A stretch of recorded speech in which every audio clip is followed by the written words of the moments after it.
The Oak Room takes place during a raging snowstorm, where a drifter returns home to the blue-collar bar located in the remote Canadian town where he was born. When he offers to settle an old debt with a grizzled bartender by telling him a story, the night's events quickly spin into a dark tale of mistaken identities, double crosses, and shocking violence. This is directed by Cody Callahan, and it was released on VOD back in April 2021 after a festival run in 2020. It mostly flew under the radar, though what caught my attention was the fact it actually did receive mostly positive reviews, and it starred RJ Mitte, aka Walt Jr. from Breaking Bad, as the drifter in question. The film goes for an eerie, moody atmosphere that's set well by Callahan's direction, with a lot of great wide shots of these darkly lit rooms that you're still able to take in, giving off an initially unsettling feel. There was a nice sense of intrigue and mystery built up in this first act, especially due to the tension built up nicely between Mitte and Peter Outerbridge as the bartender, who was friends with Mitte's father but didn't have such a great relationship with him. It was especially nice seeing Mitte show off some range in a considerably more mature role than whatever we got from him in Breaking Bad, which, to be clear, is my favorite show of all time, and I didn't dislike him there. And from there, as our two leads catch up, they offer each other stories of events from another bar that Mitte's character has been to, that being the titular Oak Room. And here we get two other tales squished in between our main segment of two people in a bar talking, and they also involve other sets of characters sitting in bars talking to one another. The film cuts between stories back and forth, though unfortunately it never winds up building towards anything meaningful. Any tension that was first established in this main sequence gets quickly lost in these painfully dull tales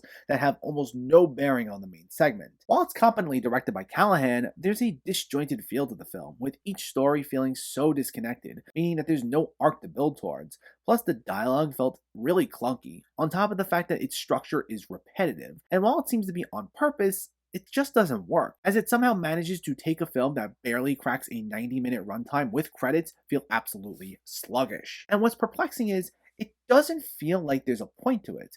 By the end, I didn't quite understand why I had to sit through all three of these stories that really had no connection to one another. It seemed like the film was teeing things up towards some grand reveal that ultimately never came. It felt like there was another half hour or so to the story being teased by its foreboding tone that inexplicably got cut. So it makes the Oak Room feel like a totally pointless experience, which I really hate to say about a film. While it's well acted and competently directed, its purposely repetitive structure makes it feel like a slog to get through. On top of the fact that there's ultimately no arc or grand connection among everything, it feels like nothing more than an exercise in technique, and in that case it succeeds. But otherwise, I wouldn't say it was worth the watch. The Oak Room gets a 4 out of 10. So let me know, did you see The Oak Room, or are you planning to see it, and what were your thoughts? Did you find this intriguing? Did any of these stories work for you? Let me know in the comments below so we can discuss. Also, if you enjoyed this video, please give it a like and share it, and for more movie reviews and film discussion, please make sure to hit that subscribe button to stay updated. Thanks for watching everyone, and keep having fun with film.